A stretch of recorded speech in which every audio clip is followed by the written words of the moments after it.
Muy buenos días. Ya horario matutino. Algunos ya estaban reprendiendo la hora. 10 de la madrugada. Es lindo reunirnos a la mañana también. Y hoy vamos a continuar con Hechos. Penúltimo capítulo de Hechos, Hechos 27. Todos podemos reconocer que hay momentos en donde la vida parece inestable, donde hay planes frustrados, donde hay incertidumbre, donde hay caos alrededor nuestro, donde hay decisiones ajenas que nos afectan, donde hay circunstancias fuera de control, por lo menos fuera de nuestro control, ¿verdad? Y es fácil pensar que cuando las circunstancias cambian, que cuando aparece algún tipo de tormenta, hablando de manera ilustrativa, es como si Dios hubiese dejado de obrar o que su plan se detuvo o que se distrajo o algo así. Aunque no lo verbalicemos así, en algunas situaciones nuestro corazón puede llegar a sentir que la soberanía de Dios está pausada. ¿Reconocen esas situaciones? Que uno pregunta, Señor, ¿qué estás haciendo? ¿O por qué permitís esto? ¿O qué sucede? ¿O qué va a pasar ahora? ¿O por qué no me estás viendo? ¿Por qué no me estás mirando? ¿Por qué no me estás cuidando? ¿Por qué no me escuchás, Señor? ¿Por qué no me respondes? Y de alguna manera la incredulidad nace en nuestro corazón y también de alguna manera muy sutil comenzamos a pensar de que quizás Él no sigue tan al control. No estamos confiando en Él. Y como nosotros somos los que realmente no estamos al control y estamos siendo conscientes de eso, pensamos que Dios también ha pausado su gobierno sobre el universo y podemos llegar a frustrarnos, a angustiarnos y hasta desesperarnos. Yo he estado varias veces en esa situación y seguramente ustedes también. Y Hechos 27 nos muestra lo contrario. La soberanía de Dios está igualmente activa en la tormenta que en la calma. La soberanía de Dios no se pausa. Y si bien este capítulo nos va a mostrar una tormenta, no voy a hacer una alegoría de la tormenta, pero sí quiero que pensemos que es una ilustración de una situación fuera del control humano, fuera del control de Pablo. A la par también tenemos que considerar que lo que vamos a hablar hoy se aplica a personas que están caminando en integridad, con la conciencia limpia, que están haciendo lo que deben hacer frente al Señor. Hechos 27 es muy valioso, más allá de lo espiritual también. Es la curiosidad, al igual que los capítulos anteriores, tiene la curiosidad de mostrarnos relatos de la época y son los registros más completos que hay de la época. En los capítulos anteriores vimos procesos judiciales y Hechos 27 es el registro histórico más amplio de la época respecto a una travesía náutica en la zona. Es lo más preciso que hay. Entonces los arqueólogos, los historiadores van a la Biblia para saber cómo eran las cosas en esa época porque nadie registró eso.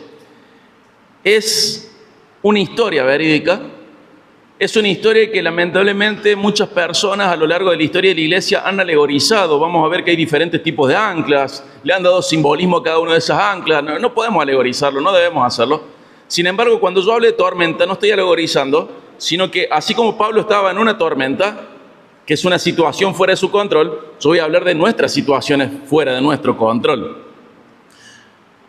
Esta historia es real, pero también es una historia que más allá de mostrarnos historia náutica, tiene verdades teológicas. Y una de las grandes verdades de Hechos 27 es que Dios es soberano siempre y también lo es en el caos, incluso en el caos. Él cumple su voluntad incluso cuando todo alrededor parece indicarnos lo contrario.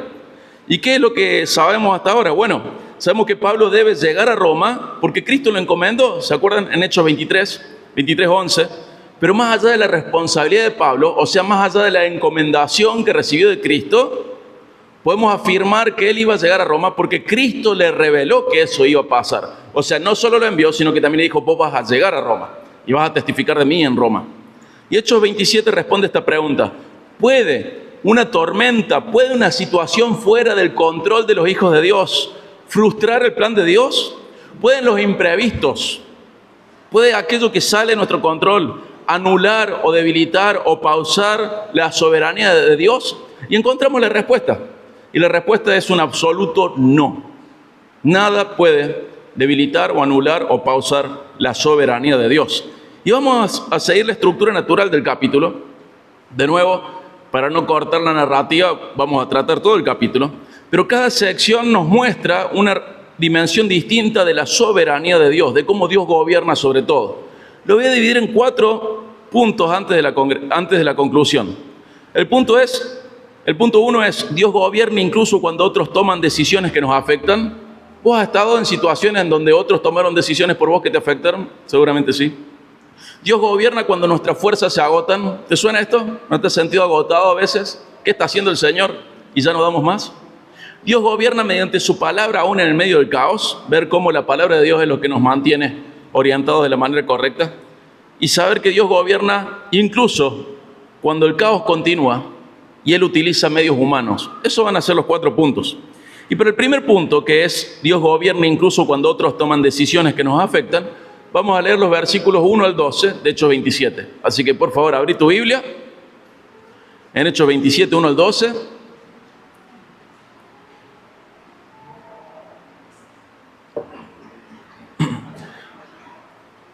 Y fíjate qué interesante que el que está relatando es Lucas, y la gramática nos muestra que Lucas también estaba en el viaje. Dice Hechos 27, 1 al 12, cuando se decidió que deberíamos embarcarnos para Italia, fueron entregados Pablo y algunos otros presos a un centurión de la compañía Augusta llamado Julio. Embarcándonos en una nave adramitena que estaba para salir hacia las regiones de la costa de Asia, nos hicimos a la mar acompañados por Aristarco, un macedonio de Tesalónica. Al día siguiente llegamos a Sidón.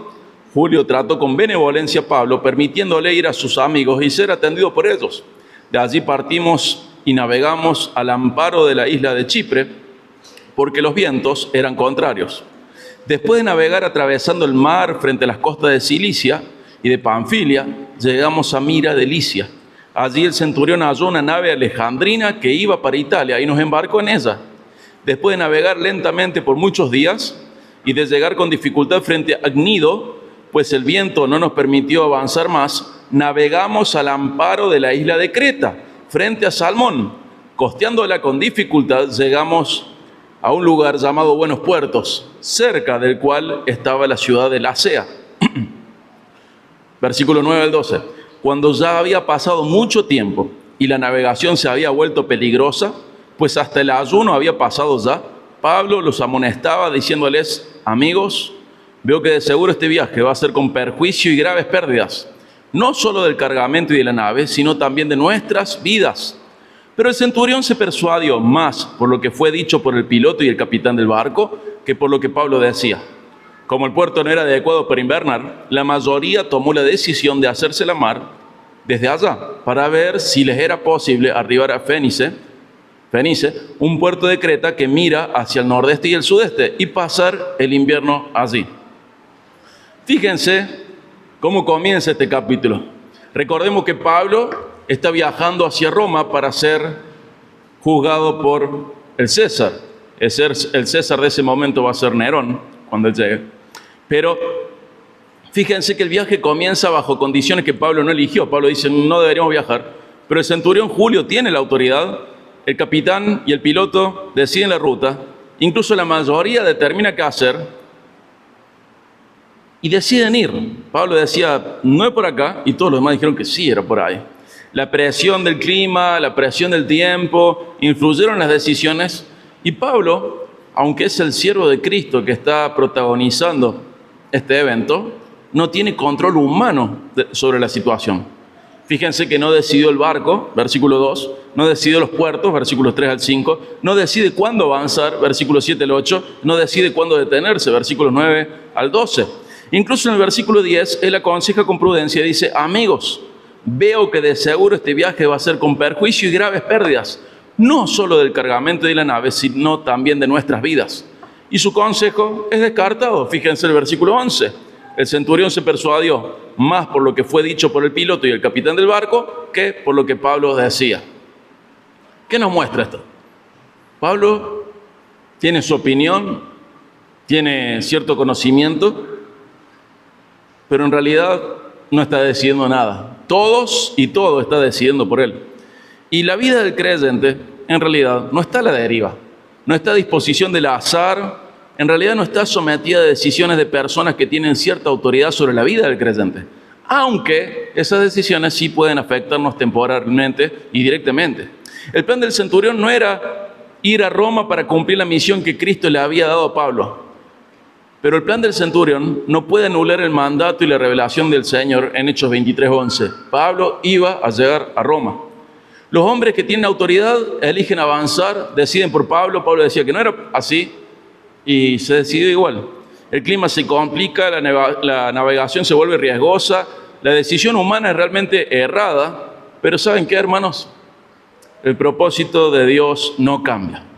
Y a la hora de aplicar esta primera parte, tenemos que pensar de que muchas veces nos frustramos profundamente cuando decisiones ajenas perjudican o afectan nuestro futuro. Podemos tener jefes injustos, podemos tener autoridades incompetentes, podemos tener sistemas impredecibles y corruptos, podemos tener líderes que no nos escuchan, podemos tener decisiones familiares que no compartimos. Pero Hechos 27 nos muestra que ninguna autoridad humana es realmente quien determina el destino del pueblo de Dios. Tenés que saberlo esto. Dios no está mirando a otro lado. Dios está mirando. No es el capitán, no son los expertos, no es la mayoría la que define la vida del creyente. Dios permanece al control, siempre. Quiero enfatizar en algo que dije al principio. Lo que vamos a aplicar hoy se aplica a las vidas que andan en santidad, en integridad. Si vos estás en santidad y estás en integridad, puedes confiar que todo lo que te sucede no es disciplina, no es consecuencia de tu pecado, simplemente es Dios gobernando de una manera diferente a la que vos esperabas. Si vos estás en pecado, ya es otra historia. Pero estamos considerando el hecho de que Pablo era una persona que estaba viviendo con la conciencia limpia y haciendo lo que Dios le exigía. En ese punto, podemos recordar que lo que está pasando sigue estando bajo el gobierno de Dios. Aunque Pablo pudiese sentir que no es, porque Pablo dice no hay que viajar, y el capitán, y el centurión, y el piloto dicen sí hay que viajar, y la mayoría dice que sí hay que viajar, a pesar de eso, Dios sigue el control. Hay muchos proverbios que hablan del control de Dios, pero por ejemplo uno es el 19:21. El proverbio 19:21 dice que muchos son los planes del corazón del hombre, pero el consejo del Señor va a permanecer, va a prevalecer. Tenemos que vivir con esa confianza. No te frustres cuando otros decidan cosas que vos considerás que son incorrectas. Vos camina en santidad, camina en integridad, camina con la conciencia limpia. Tenemos que aprender a descansar en que Dios gobierna. No gobierna como nosotros pretendemos, gobierna de manera perfecta. Y recordar que las decisiones de otros no pueden anular lo que Dios se dispuso a hacer sobre nuestras vidas. Tu vida no está en manos de la mayoría. No está en manos de aquel experto que decide por vos.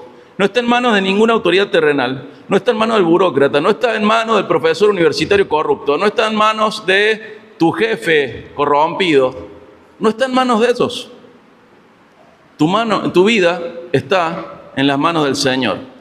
Y Dios había dispuesto que Pablo tenía que llegar a Roma para testificar de Cristo, y eso iba a pasar, a pesar de la negligencia de quienes tenían autoridad sobre el barco.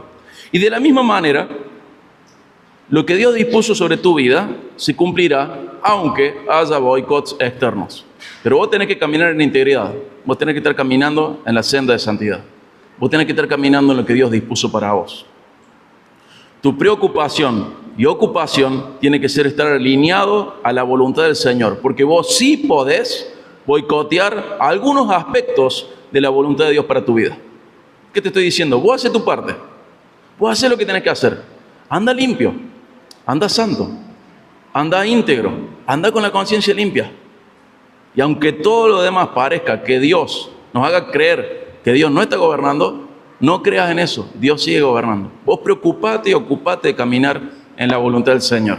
Porque de esa manera lo que suceda no es consecuencia de tu pecado, no es consecuencia de tu rebeldía, no es la disciplina del Señor. Es Dios gobernando de una manera diferente a la que nosotros pretendíamos. Vos haces tu parte. Vos andá alineado en la voluntad del Señor. Y descansa en Él. Descansa en Él. Él sigue el control. La facultad a la que fui es sumamente corrupta. Hay profesores que me enseñaron algunas cosas y que hoy están presos. Era extremadamente corrupta. Y sufrí muchísimo en la facultad, al punto de que jamás volvería a esa facultad otra vez. no hay ninguna razón por la cual yo estaría dispuesto a volver a esa universidad. Terriblemente corrupta, en todos los sentidos. Horrible. Pero había siempre pasajes que estimulaban mi confianza en el Señor.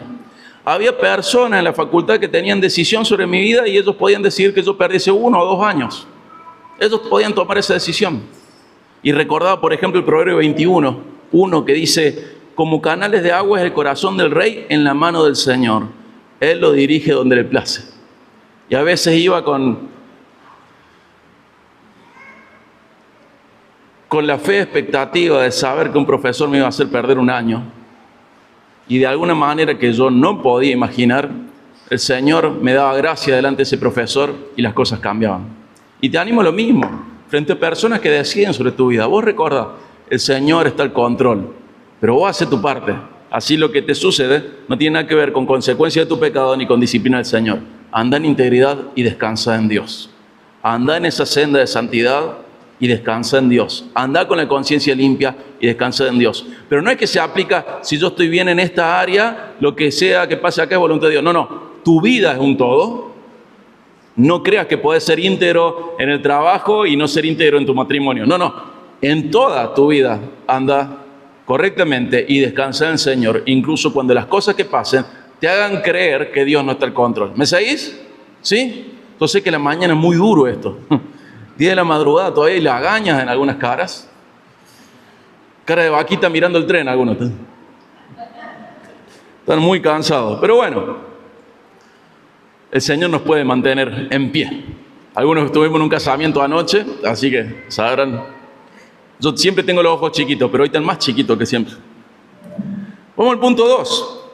Recordando que cuando otros toman decisiones sobre nuestra vida, de tal manera que nosotros no tenemos el control, aún ahí tenemos que confiar y permanecer alineados a la voluntad de Dios, en obediencia, en santidad, descansando que incluso cuando otros nos afectan con sus decisiones, Dios sigue gobernando. ¿Lo crees? ¿Crees eso? ¿Crees que tu jefe es la kriptonita de Dios y que tu jefe arruina la voluntad de Dios? No creas eso. ¿Que un profesor hace eso? No creas eso. ¿Que un compañero de trabajo hace eso? No creas eso. Varios han renegado con obra social. ¿Creen que eso puede debilitar la voluntad de Dios? No crean en eso. Dios sigue en su trono. Y vamos a ver el versículo 13 al 20, de hecho 27, y vamos a ver cómo Dios gobierna también cuando nuestras fuerzas se agotan. Vamos a leer los versículos 13 al 20.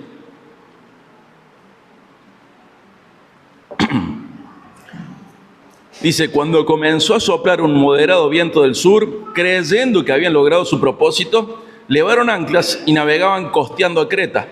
Pero no mucho después, desde tierra comenzó a soplar un viento huracanado que se llama Euroclidón. Y siendo azotada la nave, y no pudiendo hacer frente al viento, nos abandonamos a él y nos dejamos llevar a la deriva. Navegando al amparo de una pequeña isla llamada Clauda, con mucha dificultad pudimos sujetar el bote salvavidas. Después que lo alzaron, usaron amarras para sujetar la nave. Temiendo encallar en los bancos de Sirte, echaron el ancla flotante y se abandonaron a la deriva. Fíjense, ya se dice 2 veces, se abandonaron, no podemos hacer nada. Al día siguiente, versículo 18, al día siguiente, mientras éramos sacudidos furiosamente por la tormenta, comenzaron a arrojar la carga. Al tercer día, con sus propias manos arrojaron al mar los aparejos de la nave, el equipo. Versículo 20, como ni el sol ni las estrellas aparecieron por muchos días, y una tempestad no pequeña se abatía sobre nosotros, desde entonces fuimos abandonando toda esperanza de salvarnos. Durísimo. Recordad que Lucas, el que está hablando, dice: miren, nos abandonamos al viento, nos abandonamos esto, lo otro, tiramos todo lo que había en el barco y dijimos, bueno, vamos abandonando progresivamente toda esperanza de salvarnos. Lucas ya dijo, bueno, no sé qué va a pasar, pero mi registro es de que estamos hasta las manos. Se acabó la historia. Fíjate cómo acelera la narrativa. Un viento suave los convence de seguir, pero pronto viene un viento huracanado, Euroclidón, que cae sobre ellos. El barco es arrastrado sin control, amarran cables, sogas, reducen el velamen, tiran la carga y al tercer día tiran hasta el equipo del barco, los aparejos. Y finalmente llega esa frase devastadora ahí en el versículo 20. como ni el sol ni las estrellas aparecieron por muchos días, ya ni saben cuántos días pasaron. Y una tempestad no pequeña se batía sobre nosotros, sutil Lucas, una tempestad enorme. Desde entonces fuimos abandonando toda esperanza de salvarnos. Muy pocas personas han enfrentado situaciones así. Muy pocas personas. Es decir, acá me parece que no salgo. Pero hay un momento en el que decís, no hay más esperanza de salir. Vamos abandonando. Me parece que acá se termina nuestra historia. ¿Cuál es el clímax? ¿Cuál es la actitud que está mostrando Lucas? A la deriva, abandono y abandono de la esperanza. Sin orientación, sin control, sin recursos, sin esperanza. Lucas está pensando, perdón,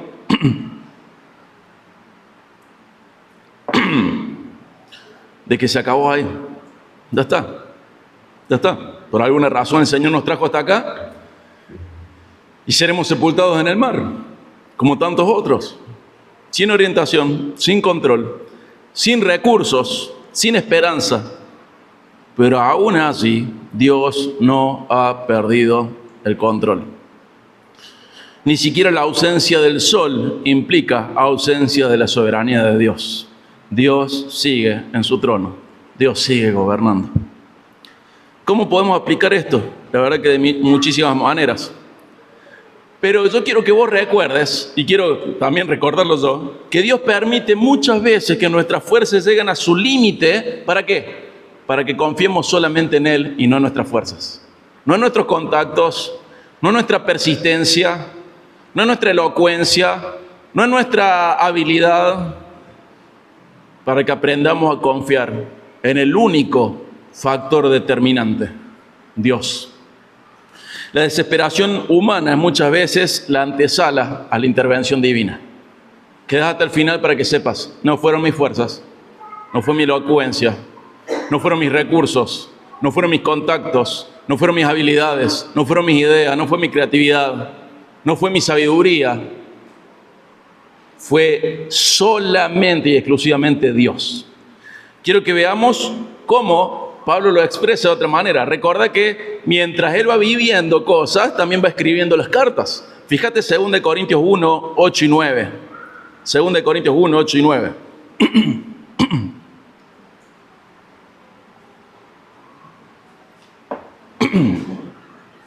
2 Corintios 1, 8 y 9.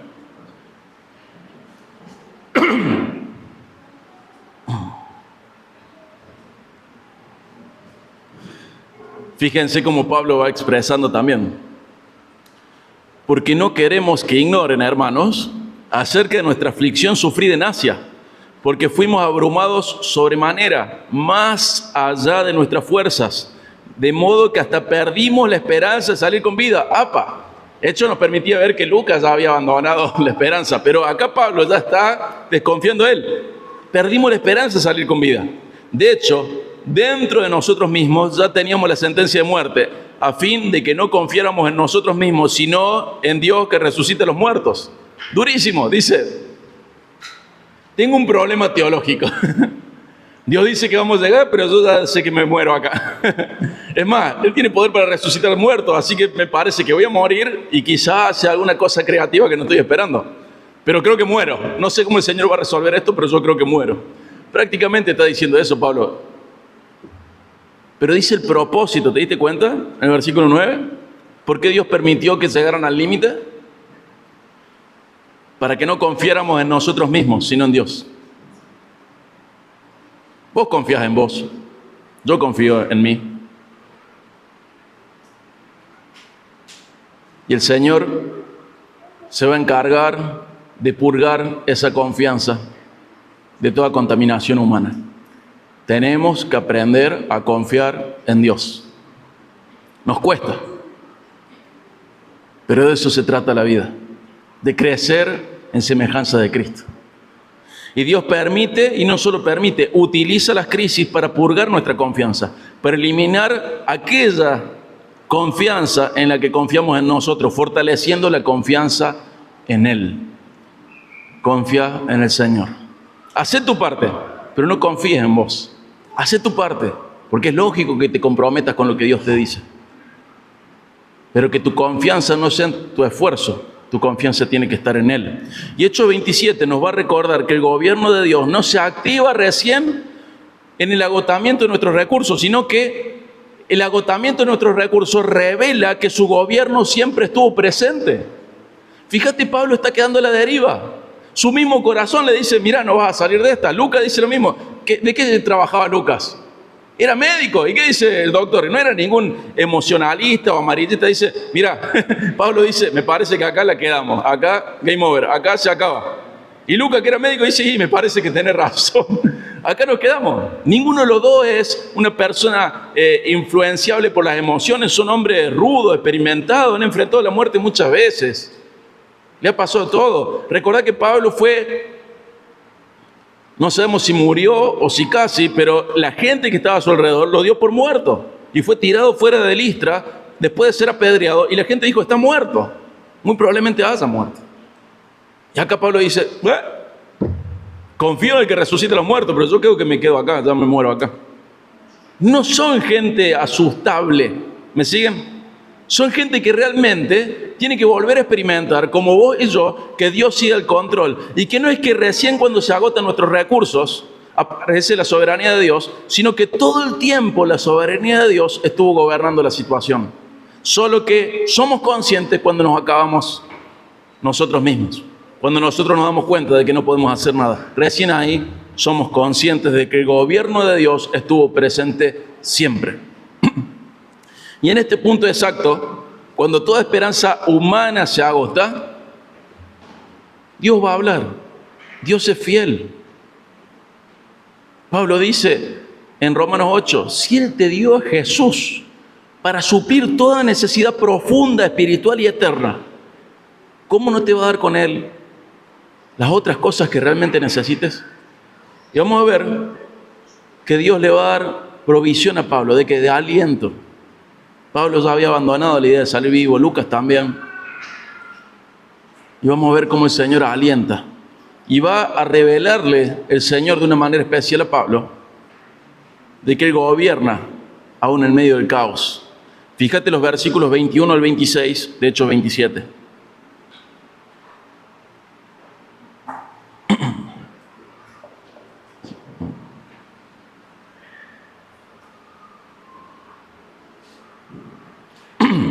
Cuando habían pasado muchos días sin comer, Pablo se puso en pie en medio de ellos y dijo, este es el punto 3, amigos, debían haberme hecho caso y no haber salido de Creta, evitando así este perjuicio y pérdida.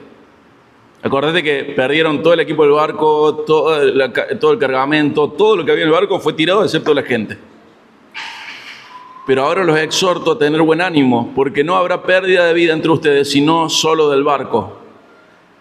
Porque esta noche estuvo en mi presencia un ángel del Dios, de quien soy y a quien sirvo. Qué linda definición de la relación, ¿no? Soy de Él y le sirvo a Él. ¿Qué me dijo el ángel? Dice Pablo, diciendo, no temas, Pablo, has de comparecer ante César, pero ahora Dios te ha concedido todos los que navegan contigo. Por tanto, tengan buen ánimo, amigos, porque yo confío en Dios, que acontecerá exactamente como se me dijo, pero tenemos que encallar en alguna isla. Dicen, se va a perder el barco, pero confiemos al Señor para cuidar nuestras vidas. Justo en el momento más oscuro de todo, Pablo se pone en pie, es lo que nos dice el versículo 21. El punto 3 es, Dios gobierna mediante su palabra en medio del caos. Y Pablo se pone en pie y le dice, yo les dije, me tendría que haber hecho caso. Pero más que eso, su énfasis está en ¿qué? En lo que Dios le había revelado. Dice, un ángel de Dios, de quien soy y a quien sirvo, estuvo conmigo. Versículo 23. Y lo que Dios le reveló fue que Pablo iba a llegar a Roma. Dice, has de comparecer ante César. Versículo 24. Que Dios preservará la vida de todos por causa de Pablo. Versículo 24 también. Dios te ha concedido todos los que navegan contigo. Y también le reveló que la promesa requiere confianza. Él dice, porque yo confío en Dios, que acontecerá exactamente como se me dijo. Ayúdame a comprender esto, o a asimilar esto. Acompáñame a esto. La soberanía de Dios no cancela la necesidad de fe, la fundamenta. La soberanía de Dios no anula tu confianza, la alimenta. La alimenta. No es que no me voy a despreocupar de creer porque Dios va a hacer lo que quiere, sino que voy a creer porque Dios va a hacer lo que quiere. La palabra de Dios se convierte en lo que va a dirigir la vida de cada una de las personas que están en ese barco. Paradójicamente, cuando el barco está a la deriva y sin control por parte de los hombres, todo va a suceder según lo que Dios le reveló a Pablo. Y a la hora de aplicar, como vos y yo no somos apóstoles, los apóstoles, el último de ellos fue Pablo, muy probablemente, aunque pueda hacerlo, muy probablemente, no te parezca un ángel del Señor diciéndote cosas muy finitas de tu vida. Pero sí el Señor ha inspirado un libro para que vos dirijas tu vida. Pablo tenía una revelación especial, muchas de esas cosas se relacionan a su oficio de apóstol de Jesucristo, pero vos tenés todo el libro donde Dios ha revelado cómo debes conducirte.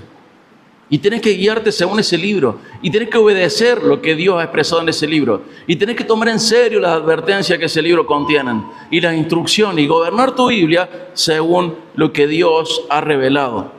Pablo confía, no porque siente paz. Él dice que perdió la esperanza de seguir vivo. Sino porque Dios habló. O sea, él aún en medio del sufrimiento y del miedo y la incertidumbre, dice, Dios habló y se va a cumplir. Anímate a confiar en lo que Dios dice.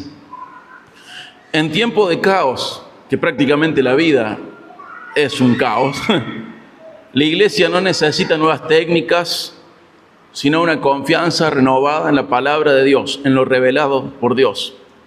Que no navegamos o no naveguemos impulsados por impulso emocionado, que no naveguemos nuestras vidas ni la iglesia guiados por impulsos emocionales o por pragmatismo, sino por promesas infalibles, las reveladas en la palabra de Dios. Y acá hay algo muy importante, algo que solemos olvidar. La palabra de Dios generalmente no cambia de inmediato nuestras circunstancias, pero siempre cambia nuestra perspectiva de la situación, añadiendo la visión espiritual que no estábamos viendo. ¿Me siguen? La Biblia te va a ayudar a ampliar tu visión, no a cambiar tus circunstancias, sino a añadir la visión espiritual de lo que estás viviendo. ¿Ahí sí me seguís?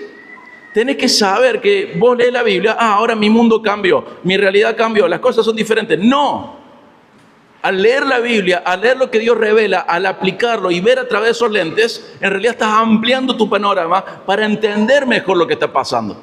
Algo que siempre tenés que añadir en tu visión es que todo sucede para tu bien según el propósito de que Cristo sea más formado en vos. Tenés que añadirlo. No son imprevistos, no son cosas raras. No es que Dios está mirando a otro lado. Todo sucede para tu bien. ¿Y cuál es tu bien? Que seas más parecido a Cristo. Romanos 8, 28 al 29. Tenés que añadir visión. Estamos viendo que en el caso de Pablo, el viento seguía golpeando, el barco seguía a la deriva, la noche seguía oscura, pero después de la revelación de Dios, lo que se le dijo a Pablo, lo que Dios le dijo a Pablo a través de un ángel, no era una noche sin esperanza. Y no es que cambió el clima, no es que aparecieron los equipos del barco, no es que se calmó la tormenta, no es que salió el sol, cambió el corazón de Pablo. Y llamó a todos a confiar, y llamó a todos a obedecer. Dios gobierna el caos. Y Él exige también gobernar al creyente por medio de su palabra. Vos haces tu parte. Y no sabes cómo, pero Dios va a cumplir su propósito. Por eso en cualquier tormenta, ilustrativamente, en cualquier situación de pérdida de control, incluso en el caos, la primera necesidad de cada integrante del pueblo de Dios no es controlar el entorno. La primera necesidad de cada integrante del pueblo de Dios es escuchar la voz de su pastor, de su Señor, de su Maestro, de Jesucristo. La palabra de Dios. Esa es tu primera necesidad. Nuestro corazón nos lleva a pensar que nuestra primera necesidad es controlar la situación. Pero nuestra primera necesidad en realidad es escuchar a nuestro Señor a través de su palabra. Es alimentar nuestra fe. Todos sabemos de memoria Romanos 10, 17. ¿Cómo viene la fe? Del oír. ¿Y oír qué? La palabra de Dios. No tengo esperanza. ¿Estás leyendo la Biblia? Porque si no tenés esperanza es porque tu vida devocional está extremadamente pobre. Tenés que alimentar tu fe, hacer que tu confianza en el Señor crezca oyendo la palabra de Cristo. ¿Cómo? Yendo a lo que tu buen pastor, Jesucristo, te ha revelado en su palabra. Es tan hermoso esto porque no dejó nuestro corazón a la deriva. No nos dejó susceptibles a ser manipulados por nuestro corazón. Nos dio un libro. Sepan, ahí está lo que yo quiero que sepan. Tienes que dedicarte a alimentar tu fe. Y quiero insistir, en tiempos de caos, la iglesia no necesita nuevas estrategias. Necesita una confianza firme y creciente en lo revelado por Dios, en su palabra. No tenemos que ser guiados por impulsos o por pragmatismo, sino por las promesas infalibles e indestructibles dadas por nuestro Padre Celestial. Están en la palabra de Dios. Están en la palabra de Dios. Si te falta confianza en el Señor, la Biblia dice que tu confianza crece cuando vos estás más tiempo en la palabra. Y esto tiene muchas aplicaciones posibles, ¿verdad? Cada corazón sabe en qué área de su vida necesita afirmarse más en lo que Dios prometió. Para algunos es una cuestión económica, para otros puede ser una cuestión familiar, matrimonial, para otros puede ser una cuestión burocrática, para otros puede ser una necesidad de otro tipo. Pero te animo a recordar y alimentar tu confianza en que Dios sigue el control y que vos camines descansando en Él y obedeciendo lo que reveló en su palabra. Vos permaneces. No importa si la noche está oscura, no importa si ya no tenés fuerzas, no importa si no ves más adelante. Confía en el Señor. Hace tu parte, obedece. No a medias, realmente. Comprométete con la parte que te corresponde. Y disfruta a Dios obrando. Y vamos a la parte final de Hechos 27. Vamos a ver cómo Dios muestra, cómo esta historia nos muestra la soberanía divina y la responsabilidad humana entrelazadas. El punto 4 es este: Dios gobierna aun cuando el caos continúa y lo hace usando medios humanos. Vamos a leer Hechos 27 al 44. Es la sección más larga.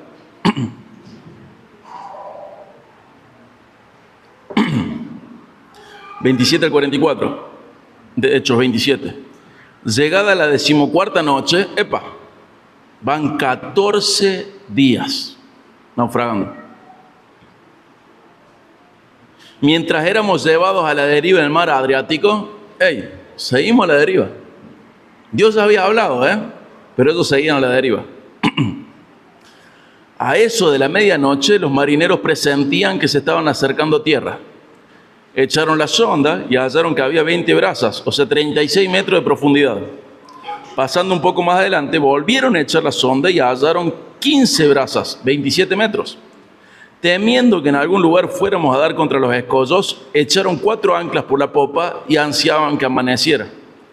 Como los marineros trataban de escapar de la nave, fíjate el nivel de desesperación, y habían bajado el bote de salvavidas al mar, bajo pretexto de que se proponían echar las anclas desde la proa, Pablo dijo al centurión y a los soldados: si estos no permanecen en la nave, ustedes no podrán salvarse. Entonces los soldados cortaron las amarras del bote y dejaron que se perdiera. Fíjate, Pablo está guiando a los marineros que trataban de escapar a confiar en lo que Dios le había dicho a él. Al punto de que esos que habían bajado el bote de salvavidas, que era lo único que tenían para que algunos pocos tuvieran una pequeña posibilidad de salvarse, para que nadie pudiese salvarse de una manera diferente a la que Dios había establecido. Entonces Pablo le dice a los jefes, le dice: miren, si estos se escapan, ninguno va a vivir. Y fíjense cómo es tan persuasivo o tan insistente Pablo en lo que Dios le había dicho, que cortan las sogas del bote salvavidas y dejan que se pierda. Versículo 33 en adelante. Cuando estaban a punto de amanecer, Pablo exhortaba a todos que tomaran aliento, diciendo: hace ya 14 días que velando continuamente están en ayunas sin tomar ningún alimento. Fíjate el nivel de estrés de esto. Por eso les aconsejo que tomen alimento, porque esto es necesario para sobrevivir, porque ni un solo cabello de la cabeza de ninguno de ustedes perecerá. Habiendo dicho esto, Pablo tomó pan y dio gracias a Dios en presencia de todos. y partiéndolo comenzó a comer. Entonces todos, teniendo ya buen ánimo, tomaron también alimento. En total éramos en la nave 276 personas. Una vez saciados, aligeraron la nave arrojando el trigo al mar. Fíjate el nivel de confianza que Pablo ha logrado. Primero en su propio corazón y luego en los otros 276. Al punto de que no solo se suelta el bote salvavidas, sino que también tiran el trigo que les quedaban. Ya no tienen ni alimento ni salvavidas. Fíjate el 39. Cuando se hizo de día, no reconocían la tierra, pero podían distinguir una bahía que tenía playa. Y decidieron lanzar la nave hacia ella, si les era posible. Cortando las anclas, las dejaron en el mar, aflojando al mismo tiempo las amarras de los timones. Izando la vela de proa al viento, se dirigieron hacia la playa, pero chocando contra un escollo donde se encuentran dos corrientes, encallaron la nave. La proa se clavó y quedó inmóvil, pero la popa se rompía por la fuerza de las olas. El plan de los soldados era matar a los presos. No era suficiente, ¿no? Tanto estrés. El plan de los soldados era matar a los presos para que ninguno de ellos escapara a nado. Pero el centurión, queriendo salvar a Pablo, impidió su propósito y ordenó que los que pudieran nadar se arrojaran primero por la borda y llegaran a tierra, y que los demás siguieran, algunos en tablones y otros en diferentes objetos de la nave. Y así sucedió que todos llegaron salvos a tierra. ¿Te esperaba esa? Todo estrés. Lucas dice, estamos hasta las manos. Ya abandoné la esperanza, lo lee a Pablo en Corinto y dice, estamos hasta las manos. Yo sé que va a ser el Señor, pero acá morimos todos. El Señor le habla a Pablo. Pablo asimila lo que Dios habló. Y Pablo lleva a otros a confiar en el Señor. Al punto de que sueltan los salvavidas, sueltan las anclas, sueltan el timón, abren la vela, tiran el alimento después de comer. Ya no hay más. Y cuando decís, bueno, ya está todo, ya se acabó, no hay nada que pueda ser peor, los soldados dicen, bueno, vamos a matar a los presos. Y el Señor mueve el corazón del centurión para cuidar a Pablo y para cuidar a todos. ¿Qué hubiese pasado con los 276 si Pablo no se tomaba en serio lo que Dios le había dicho? ¿Qué hubiese pasado, verdad? Y tenés a Lucas escribiendo toda esta narración y en menos de 10 palabras termina diciendo, todos llegaron salvos a tierra. No parecía que eso iba a pasar. La tormenta no termina inmediatamente. La soberanía de Dios no implica ausencia de dificultades, sino un propósito en ellas. Dios es glorificado en esto, de una manera superior en la que hubiera sido un viaje normal. Si hubiese sido un viaje normal, Dios no hubiera llamado la atención de nadie. Pero cuando todo está oscuro, Dios tuvo la oportunidad de brillar de una manera diferente. Hermano, la tormenta no termina inmediatamente. La soberanía de Dios no implica ausencia de dificultades, sino que hay un propósito en ellas. No siempre la conocemos a tiempo, pero siempre hay un propósito. Y observemos estas escenas. La responsabilidad humana. Los marineros intentaron escapar. En el versículo 31, Pablo le dijo al centurión y a los soldados, si estos no permanecen en la nave, ustedes no podrán salvarse. O sea que Dios prometió salvarlos, pero exigió la permanencia de todos. Dios es soberano, pero le dicen, tienen que ser las cosas como yo digo. No sabemos el motivo por el cual Dios exigía que todos permanecieran, pero podría ser que sea necesario que cada uno ocupe su lugar en el manejo del barco todo el tiempo posible. No sabemos. Pero la soberanía de Dios no excluye medios. Dios no hace magia, hace milagros, hace cosas sobrenaturales a través de medios naturales. No es como Harry Potter que echa un hechizo o como otras denominaciones pretenden de decir algunas palabras locas y que suceda algo. Dios no obra así. Dios suele usar cosas extraordinarias. Dios suele hacer cosas extraordinarias a través de medios ordinarios. Los marineros tienen que quedarse en el barco. ¿Qué más? El cuidado físico como parte de la providencia de Dios. Dice, el versículo 35 y 36. Habiendo dicho esto, Pablo tomó pan y dio gracias a Dios en presencia de todos. Y partiéndolo, comenzó a comer. Coman, permanezcan.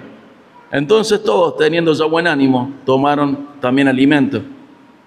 Pablo les animó a comer. La teología sana, la bíblica, generalmente une fe con responsabilidad. Te voy a salvar, pero alimentate. Yo voy a controlar. que no mueras en el naufragio, pero vos comés, hacé tu parte. Llevas 14 días en alguno. Exige confianza, pero también exige responsabilidad. Otro punto dentro de esto, la destrucción del barco va a ser total, pero Dios va a preservar las vidas. El barco se hace pedazos, pero la promesa de Dios se cumplió el detalle. Dice el versículo 44, sucedió que todos llegaron salvos a tierra. El propósito de Dios prevalece incluso cuando el medio visible de seguridad, el barco, desaparece. Fíjate, Dios sigue gobernando incluso cuando toda seguridad desaparece. Y a la hora de aplicar, hermano, quiero que pienses y recuerdes y asimiles que la soberanía de Dios no nos vuelve pasivos. La promesa de Dios nunca alentó a Pablo a esperar sin hacer nada, sino obedecer con responsabilidad. Dios gobierna, pero Dios gobierna mediante medios ordenados. Por ejemplo, decisiones sabias, acciones concretas, perseverancia, obediencia, consagración, disciplina, santidad. Dios gobierna, pero eso no significa tu pasividad. La soberanía divina usa medios ordinarios para cumplir fines extraordinarios. Y en la vida cristiana esto también se ve constantemente. Dios sostiene, pero vos tenés que orar. Dios provee, pero vos tenés que trabajar. Dios santifica, pero vos tenés que luchar contra el pecado. Dios abre puertas, pero vos tenés que atravesarlas. Nos llama a obedecer, nos llama a decidir, nos llama a actuar, nos llama a ser constantes, a permanecer. Incluso en lo relacionado a la vida de santidad, Dios exige nuestra acción para que contemos con la suya. Te doy un ejemplo. Santiago 4:8, ¿qué dice? Acérquense a Dios y ¿qué? Y Él se acercará a ustedes. Limpien sus manos, pecadores. Ustedes de doble ánimo purifiquen sus corazones. ¿Te das cuenta? Hacé tu parte para disfrutar de la de Dios. En Filipenses, ocúpense de su salvación, en su salvación con temor y temblor. Ocúpate, hacé tu parte. La soberanía de Dios no implica pasividad por parte tuya. Salmo 37, pone tu delicia en el Señor y Él te va a dar las peticiones de tu corazón. Pero vos disfruta al Señor, encomenda al Señor tu camino, confía en Él, Él actuará. No confíes en vos, confía en Él. La iglesia actúa, Dios dirige, nosotros obedecemos, Él nos sostiene. Dios obra en nosotros, pero también obra con nosotros. Y no porque nos necesita, sino porque nos dignifica y nos llama a formar parte de su plan. Y nos va formando a nosotros a través de nuestra obediencia. ¿Qué nos enseña Hechos 27? Nos enseña que el creyente no espera la voluntad de Dios como un espectador, sino como un participante obediente. La promesa de Dios impulsa la responsabilidad humana, no la anula. La soberanía tiene que alimentar tu fe, tu obediencia, tu confianza, no anularlas. Por eso, hermano, en tu propia tormenta, no te quedes paralizado esperando que el mar se calme. Hacé tu parte. Seguí obedeciendo, seguí sirviendo, seguí orando, seguí perseverando. Camina en santidad. Hacé tu parte y disfruta de la parte de Dios. Como dicen, ¿se acuerdan de ese dicho? Orando, ¿pero qué? Y al mazo dando. Obra.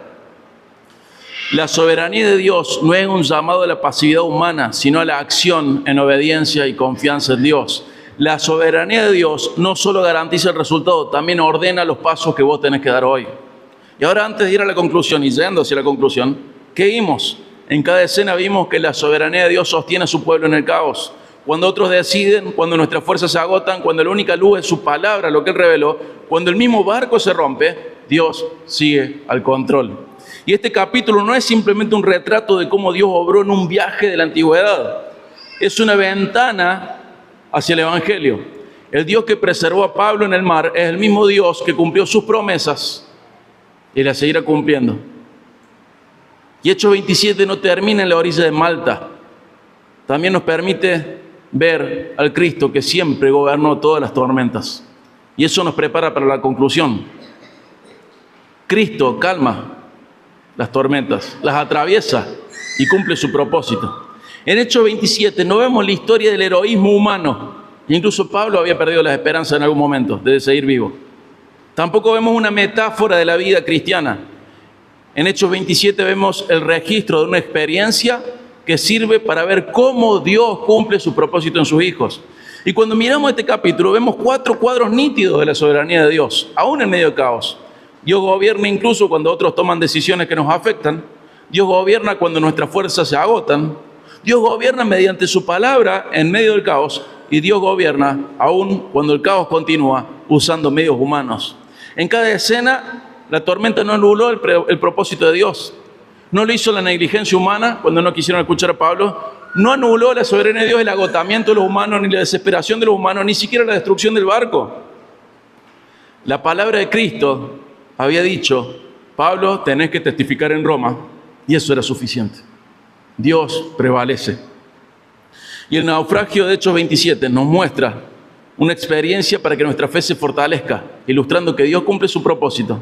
Cristo sostiene a su pueblo. Lo que Él reveló es suficiente para que confiemos y que la fe descanse en promesas, y también que la misión avanza incluso en medio del caos. Pero hermanos, para entender la soberanía de Dios en toda su profundidad, tenemos que ir más allá de esta tormenta, más allá de Malta, más allá del mar Adriático, más allá de todo esto. Necesitamos considerar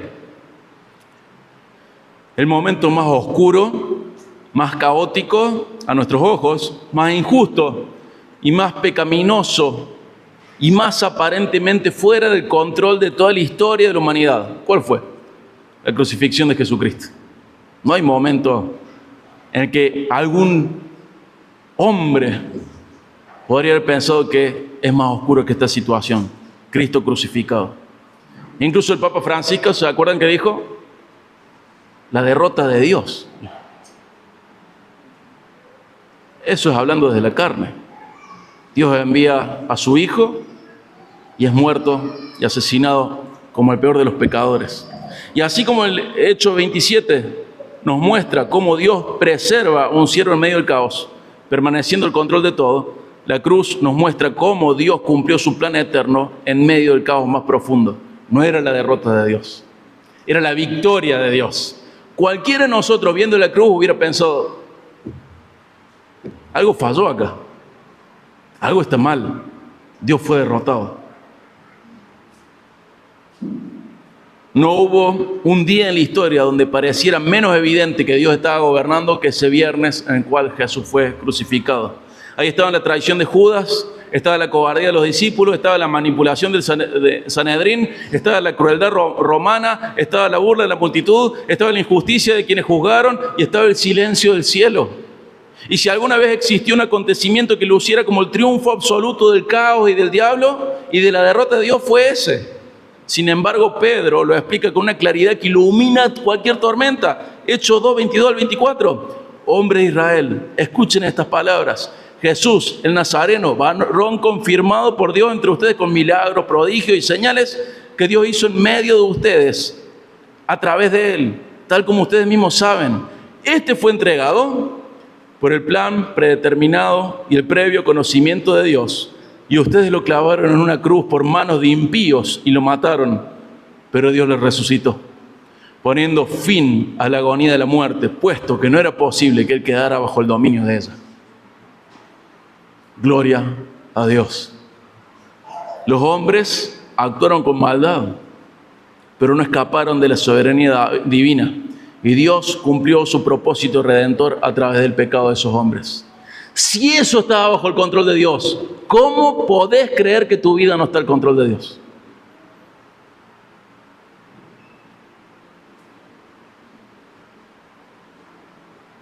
El momento más oscuro de la historia estuvo totalmente bajo el control de Dios. Y si Dios gobernó ese día, gobierna todos los días. Todos los días.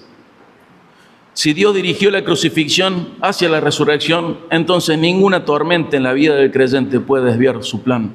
En la cruz parecía que Cristo era derrotado, pero en realidad era el camino para su mayor victoria. Entonces, ¿cuánto más podemos nosotros confiar en nuestras tormentas? Por devastadoras que parezcan, siguen estando sujetas al mismo Dios soberano. Y al mirar a la cruz, no solo vemos soberanía, vemos gracia, vemos propósito, vemos salvación, porque esa situación no fue un accidente, fue el camino trazado para nuestra redención. Y allí Cristo llevó nuestra culpa y su expiación por nuestros pecados y aseguró con su sangre una salvación que ninguna tempestad va a poder arrancarnos jamás. Por eso cuando todo alrededor se sacude, cuando los recursos se acaban, cuando entre comillas el barco de nuestra seguridad se rompe, no solo afirmamos que Dios es soberano, afirmamos que ese Dios soberano es nuestro Padre y que Cristo intercede por nosotros y que su plan no puede fallar.